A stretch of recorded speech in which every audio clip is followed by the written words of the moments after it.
तो आइए फिर बिना देर किए शुरू करते हैं आज की book summary, get smart, how to think and act like the most successful and highest paid people in every field, by Brian Tracy.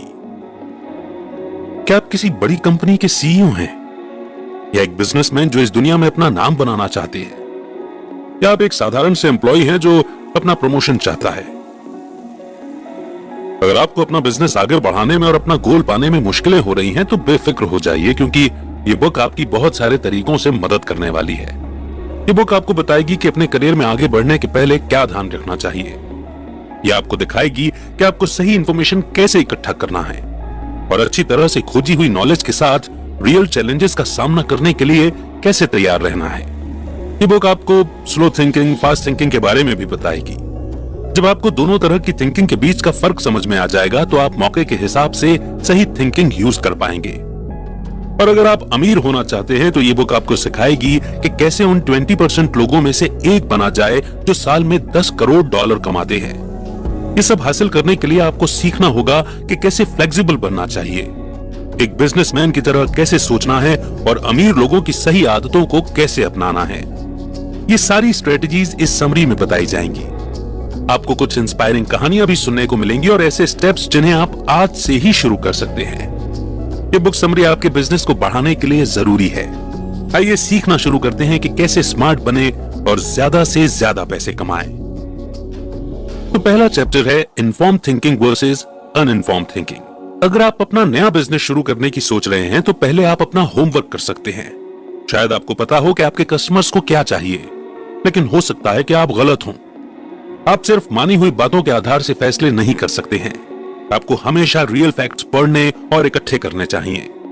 ये फैक्ट्स आपको गूगल पर ढूंढने से, बुक पढ़ने से, एक्सपर्ट या किसी से पूछने पर भी मिल सकते हैं। अगर आप किसी इंडस्ट्री में काम करते हैं तो आपका काम सिर्फ अच्छे रिजल्ट देना नहीं है, आपको ज्यादा से ज्यादा एम्बिशियस होना चाहिए और अपने काम में सबसे ज्यादा नॉलेज वाला इंसान बनने की कोशिश करनी चाहिए। अगर आपको सक्सेस हासिल करनी है तो आपको ऐसा इंसान बनना होगा जिसके पास हर कोई मदद मांगने आए। जैसे कि आपके पास एक प्रोडक्ट बनाने का बहुत अच्छा आइडिया है। ज्यादातर लोग बेस्ट प्रोडक्ट बनाने में जल्दबाजी करते हैं। वो सोचते हैं कि उनका प्रोडक्ट इतना अच्छा है कि वो कस्टमर्स का ओपिनियन बदल देंगे। कस्टमर्स पर अपने प्रोडक्ट खरीदने के लिए दबाव डालने से अच्छा है कि आपको पहले मार्केट के बारे में ज्यादा रिसर्च करनी चाहिए। एग्जाम्पल के लिए आप मॉल में किसी कस्टमर के पास गए, फिर आपने उससे पूछा कि क्या वो आपका प्रोडक्ट ए लेना चाहेगा, भले ही उसमें कुछ कमियां हैं। अगर कस्टमर कहता है कि वो नहीं लेगा तो आपका आइडिया सही नहीं है। अगर वो कहे कि कमी होने के बावजूद भी वो प्रोडक्ट खरीदना चाहेगा तो आप उसे बनाना शुरू कर सकते हैं। किसी भी बिजनेस में फेल होना आम बात है। हो सकता है कि आप ऐसा प्रोडक्ट बेचना शुरू कर दें जो आपके कस्टमर के लिए काम का नहीं है। फेल होने के बाद फिर से नई शुरुआत करें। आगे बढ़ने के लिए आपको खुद से कुछ सवाल पूछने होंगे। क्या मेरे प्रोडक्ट के लिए मार्केट में डिमांड है? क्या ये मार्केट ज्यादा से ज्यादा सेल करने के लिए काफी है? मैं अपने प्रोडक्ट को कैसे बदल सकता हूं जिससे वो ज्यादा से ज्यादा लोगों के काम आए? क्या कस्टमर्स अच्छे पैसे देने के लिए तैयार हैं?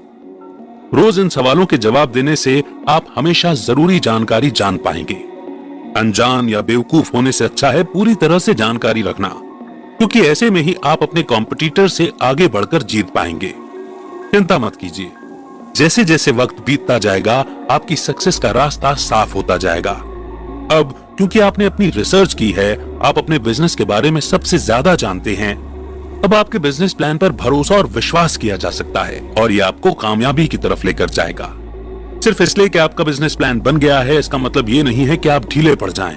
खुद पर हमेशा जोर डालते रहें, पढ़ते रहें और जो भी परेशानी आ सकती है उसका हल ढूंढते रहें। और इस पहली स्ट्रेटेजी को अपनाने के बाद आइए बढ़ते हैं नेक्स्ट चैप्टर की ओर, slow thinking versus fast thinking. शायद पहले किसी ने आपको कहा होगा कि अगर आप एक गोल की तरफ ध्यान देंगे तो आप कुछ भी हासिल कर सकते हैं। ये बिल्कुल सच है, क्योंकि हमारा दिमाग बहुत पावरफुल होता है। हर मिनट करीब 1500 वर्ड सोचने की काबिलियत हम रखते हैं। ये बहुत बड़ी बात है। इसलिए अमीर लोगों की तरह फोकस करने और सोचने के लिए काफी विल पावर और मेहनत की जरूरत पड़ती है। हम रोज जिस चीज की प्रैक्टिस करते हैं वो हमारी आदत बन जाती है और सोच इससे अलग नहीं है। हम slow thinking versus fast thinking की प्रैक्टिस कर सकते हैं। स्लो थिंकिंग तब सही से इस्तेमाल की जा सकती है जब हम मुश्किल फैसला लेने वाले होते हैं, जब हम गुस्से में होते हैं और जब हमें फैसला लेने से पहले उसके नतीजे के बारे में सोचना होता है। अपनी थिंकिंग को स्लो करने के लिए आप एक कमरे में अकेले बैठ सकते हैं और अपने थॉट एक पेपर पर लिख सकते हैं। आसान शॉपिंग, फोन कॉल करने के लिए या गेम खेलने के लिए फास्ट थिंकिंग यूज की जा सकती है। सक्सेसफुल होने के लिए आपको दोनों तरह की थिंकिंग सीखनी होगी और यह जानना जरूरी है कि कब कौन सी थिंकिंग यूज करनी है। अपनी थिंकिंग स्लो करने का एक एग्जाम्पल है गोस्पा यानी कि GOSPA मॉडल यूज करना। इसका मतलब है गोल्स, ऑब्जेक्टिव्स, स्ट्रेटजीज, प्रायोरिटीज और एक्शंस। आपको इस मॉडल की रोज प्रैक्टिस करनी चाहिए। शुरू में आदत डालना बहुत मुश्किल होगा, लेकिन फिर यह आपकी आदत बन जाएगी जिससे आपकी जिंदगी बदल सकती है। तो इस गोस्पा मॉडल का मतलब क्या है? गोल्स का मतलब है क्लियर और लंबे समय तक चलने वाले गोल्स जिन्हें मेजर किया जा सके। उन्हें इस तरह से सेट करना जिससे आपके बिजनेस को बढ़ने में मदद मिले। एक बिजनेस का मालिक होने के नाते आपको हमेशा अपने गोल पर नजर रखनी चाहिए, चाहे उसे मिलने में सालों लग जाएं। एक गोल सोचने के बाद आपको ऐसा ऑब्जेक्टिव बनाने की जरूरत है जो आपको आखिरी मंजिल तक लेकर जाए। ये ऑब्जेक्टिव शॉर्ट टर्म के लिए और फोकस्ड होने चाहिए। अब सारी स्ट्रेटेजी बनाने का वक्त है जो हर ऑब्जेक्टिव को पाने में आपकी मदद करेंगी। जैसे कि अभी आपके बिजनेस का ऑब्जेक्टिव नए एम्प्लॉयज को हायर करना है। आपकी स्ट्रेटेजी होगी उन स्टेप्स की लिस्ट जिन्हें फॉलो करके आप जॉब के लिए सही इंसान ढूंढ सकते हैं। अगला स्टेप होगा हर गोल के लिए प्रायोरिटीज सेट करना। अपनी प्रायोरिटीज बनाने के लिए आपको खुद से पूछना होगा कि वो कौन सी 20% स्ट्रेटजीज हैं जिन्हें फॉलो करके आपको 80% रिजल्ट मिलेंगे। दूसरे शब्दों में कहें तो आपको 80-20 प्रिंसिपल को फॉलो करना होगा। आखिरी स्टेप उन सही कामों को करने का फैसला लेना है जिसकी जरूरत है। ये काम आपके रोज के हो सकते हैं या हफ्ते के या फिर महीने के। हमेशा याद रखें कि कभी भी रास्ते से नहीं हटना है। इसका मतलब है कि आपको हमेशा अपने गोल्स पाने में फोकस्ड रहना है, चाहे वो आपसे कितनी ही दूर क्यों ना हो। अगर आप अपने गोल्स, ऑब्जेक्टिव्स और स्ट्रेटजी से अपना फोकस हटाते हैं तो आप कामयाब नहीं हो पाएंगे। ट्रिक ये है कि ना तो हमेशा फास्ट सोचें और ना ही स्लो। ट्रिक ये डिसाइड करना है कि हर सिचुएशन के हिसाब से कौन सी थिंकिंग की जरूरत है, फिर उसके हिसाब से काम करें। जब थिंकिंग कंट्रोल करना आपकी आदत बन जाएगी, आप उन खास लोगों की गिनती में आ जाएंगे जो हर वो चीज हासिल कर सकते हैं जो वो करना चाहते हैं। और इस पावरफुल मंत्रा को समझने के साथ अब आगे बढ़ते हैं नेक्स्ट चैप्टर की ओर, result oriented thinking versus activity oriented thinking. क्या आपने कभी खुद से पूछा है कि क्यों कुछ वर्कर्स को बाकी वर्कर्स से ज्यादा पैसे मिलते हैं? एक रिसर्च ने साबित किया है कि 20% वर्कर्स साल में $10 करोड़ कमाते हैं, जबकि 80% वर्कर्स सिर्फ इतना कमा पाते हैं कि अपना पेट भर सकें। इस असमानता का कारण है कि सारे वर्कर्स अपनी जॉब पर सिर्फ काम करने नहीं जाते हैं। ज्यादातर एम्प्लॉयज अपने साथियों के साथ घूमते फिरते, अपना फोन चलाते हुए या फिर एक लंबे लंच ब्रेक का आनंद लेते हुए दिखाई देते हैं। हालांकि जो 20% वर्कर्स मिलियन कमा रहे हैं वो हमेशा अपने गोल के लिए फोकस्ड होते हैं। जब भी उन्हें कोई काम दिया जाता है वो तब तक नहीं रुकते जब तक वो बेस्ट काम करके ना दे दें। ऐसे लोगों की पैसे कमाने की एबिलिटी बहुत ज्यादा होती है और हर कंपनी उनके साथ काम करना चाहती है। जैसे ही आप काम पर जाएं, तुरंत अपना काम शुरू कर दें। ऐसी बहुत सारी स्ट्रेटजीज हैं जो आपको हाई अर्निंग वाली कैटेगरी में जाने के लिए मदद कर सकती हैं। इन स्ट्रेटजी का एक एग्जाम्पल है रूल ऑफ 3 यूज करना। ये सबसे अच्छी टाइम मैनेजमेंट स्ट्रेटजी है जो आप अपनी प्रोडक्टिविटी बढ़ाने के लिए यूज कर सकते हैं। अगर आप किसी कंपनी के साथ काम करते हैं या खुद का काम करते हैं, तब आपको अपने आप से एक सवाल पूछने की जरूरत है। ऐसे कौन से 3 टास्क हैं जो अगर मैं रोज करूं तो मेरी कंपनी को सबसे ज्यादा फायदा होगा? अगर कभी आपके बॉस आपको 20 टास्क देते हैं तो उनसे बात करने की कोशिश करें कि कौन से काम जरूरी हैं। ऐसा नहीं होगा कि आप सारे टास्क करें और सक्सेसफुल भी हो जाएं। आप 3 से ज्यादा टास्क करके कामयाब नहीं हो सकते। जब आप अपनी पूरी एनर्जी सिर्फ 3 जरूरी काम करने में लगाएंगे तो आप ज्यादा अच्छे से काम कर पाएंगे, जल्दी सीख पाएंगे और वो मास्टरी भी डेवलप कर लेंगे जिसे हर कंपनी अपने पास रखने के लिए मिलियंस देने को भी तैयार रहती है। आप शायद खुद से पूछ रहे होंगे कि मैं कैसे डिसाइड कर सकता हूं कि कौन से 3 टास्क पर फोकस करना है। इसका जवाब आसान है, अपने दिल की बात सुने। अपनी उन स्किल्स को बाहर निकालें जो आप अपनी कंपनी को सफल बनाने में यूज कर सकते हैं और हमेशा उन स्किल्स को और बेहतर बनाने के रास्ते ढूंढें। आप अपनी कंपनी में टास्क ए, टास्क बी और टास्क सी को सबसे अच्छी तरह करने वाले इंसान होने चाहिए। अब क्योंकि आपके पास अपनी जॉब पर करने के लिए कम काम है, आपकी अचीवमेंट आपके बॉस को साफ साफ नजर आएगी क्योंकि अब आपकी प्रोडक्टिविटी फोकस्ड है। आप इधर उधर घूमने में अपना वक्त बर्बाद नहीं करते और ना ही ऐसे काम करते हैं जो आपके बॉस को पसंद ना आए।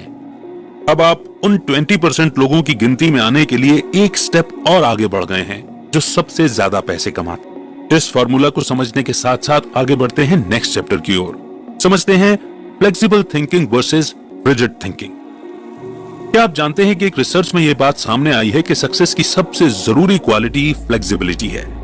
फ्लेक्सिबिलिटी का मतलब है बदलाव को जल्दी से अपनाने की एबिलिटी, क्योंकि हम ऐसी दुनिया में रहते हैं जहां हर रोज जरूरतें, प्रोडक्ट्स और स्किल्स बदलती रहती हैं। सक्सेसफुल होने के लिए इंसान को ऐसे बदलाव में खुद को ढालने के लिए तैयार रहना चाहिए। अगर आप एक एम्प्लॉय हैं तो जॉब की नई जरूरतों के हिसाब से फिट बैठने के लिए आपको अपनी स्किल्स अपडेट करते रहना चाहिए। अगर आप ऐसा नहीं कर पाते तो आप जॉब से हाथ धो बैठेंगे और कोई नया इंसान आपकी जगह ले लेगा जिसमें वो नई स्किल्स होंगी। अगर आप एक बिजनेस के मालिक हैं, आपको हर उस चेंज और ट्रेंड के लिए अप टू डेट रहना होगा जो भी आपके कस्टमर की जरूरत हो। अगर आप ऐसा नहीं कर पाते तो आपके कस्टमर्स बहुत जल्द आपका प्रोडक्ट छोड़कर दूसरे नए और बेहतर प्रोडक्ट के पास चले जाएंगे। जैसा कि आप देख सकते हैं कि फ्लेक्सिबल होना कितना जरूरी है। एक इकोनॉमिस्ट गैरी बेकर ने इनकम ग्रोथ पर स्टडी की। उन्होंने जाना कि 80% लोग अपनी इनकम हर साल सिर्फ 3% ही बढ़ा पाते हैं और ये रेट काफी कम है। दूसरी तरफ देखें तो 20% लोग अपनी इनकम हर साल 11% तक बढ़ाते हैं। अगर हिसाब लगाएं तो ये खुशनसीब लोग हर 6 से 7 सालों में अपनी इनकम दुगनी कर लेंगे। क्या ये कमाल की बात नहीं है? तो पहले ग्रुप वाले लोग जो सिर्फ 3% इनकम बढ़ा पाते हैं और दूसरे ग्रुप वाले लोग जो 11% इनकम बढ़ा पाते हैं, दोनों में क्या फर्क है? गैरी ने यह पाया कि जो 20% लोग हर 6 साल में अपनी इनकम डबल कर पाते हैं, ये वो लोग हैं जो हमेशा कुछ न कुछ नया सीखते रहते हैं और अपनी स्किल्स इंप्रूव करते रहते हैं। वो बुक्स पढ़ते हैं, अलग अलग कोर्सेज ज्वाइन करते हैं और पॉडकास्ट भी सुनते हैं। वो नई मुश्किलों का सामना करते हैं और आगे बढ़ते हैं। वो अपनी जिंदगी में हमेशा ये सोचते रहते हैं कि कैसे वो अपने काम को और बेहतर तरीके से कर सकते हैं। दूसरी तरफ 80% लोग कभी कुछ नया नहीं सीख पाते। वो शायद ही कभी कोई नई बुक पढ़ते हैं या ज्यादा मेहनत करते हैं। वो सिर्फ काम पर जाते हैं, जो बोला जाता है वो करते हैं और टीवी देखने या बियर पीने के लिए घर चले जाते हैं। ज्यादातर ऐसे लोगों को काम से निकाल दिया जाता है। ऐसा होने के बाद वो अपने आप को स्किल्स और फ्लेक्सिबिलिटी से बहुत दूर पाते हैं। भले ही वो नई जॉब के लिए अप्लाई कर दें, पर किसी को उनकी जरूरत नहीं होती। उन्हें आखिरकार कुछ महीनों के लिए घर पर बैठना पड़ता है। क्या आप उन 20% लोगों की कैटेगरी में आना चाहते हो जो अपनी इनकम हर 6 साल में डबल कर लेते हैं? देखते हैं तो आइए समझते हैं कि आप ऐसा कैसे कर सकते हैं। सबसे पहले आपको अपने कंफर्ट जोन से बाहर आना होगा और वो चीजें करनी होंगी जिन्हें करने से आपको डर लगता है।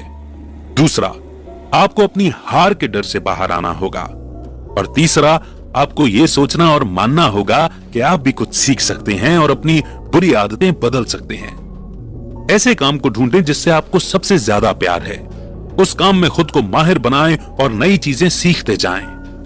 लंबे समय तक सक्सेसफुल रहने का सही रास्ता फ्लेक्सिबल थिंकिंग ही है। इसी के साथ बढ़ते हैं नेक्स्ट चैप्टर की ओर और समझते हैं entrepreneurial thinking versus corporate thinking. आजकल बहुत सारे लोग अपनी कॉर्पोरेट जॉब छोड़कर एक बिजनेसमैन बनने के बारे में सोचते हैं। एक एंटरप्रेन्योर बनने का मतलब है ऐसा बिजनेस करना जो पूरी तरह से कस्टमर पर ध्यान देता हो।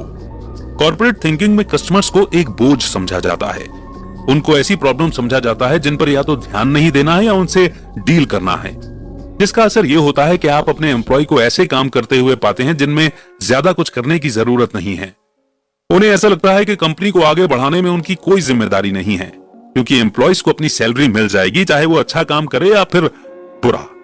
दूसरी तरफ देखें तो एंटरप्रेन्योरियल थिंकिंग में हर एम्प्लॉय को ऐसे सोचकर काम करना होता है जैसे कि वो उनकी खुद की कंपनी है। आप हमेशा इन लोगों को कुछ नया सीखते हुए और अपनी स्किल्स इंप्रूव करते हुए पाएंगे। वो इस बात को समझते हैं कि वो कंपनी के लिए कितने जरूरी हैं, इसलिए वो हर काम अपने बेस्ट तरीके से करते हैं। ये कुछ एग्जाम्पल हैं जो आपको बताएंगे कि एक एंटरप्रेन्योरियल माइंडसेट अपनाने के लिए आपको क्या क्या करना होगा। सबसे पहले आपको हमेशा अपने काम करने के ढंग को और रिजल्ट्स को रिव्यू करते रहना होगा। ऐसा करने के लिए आपको खुद से पूछते रहना होगा कि मार्केट में आपका प्रोडक्ट क्या वैल्यू ला सकता है।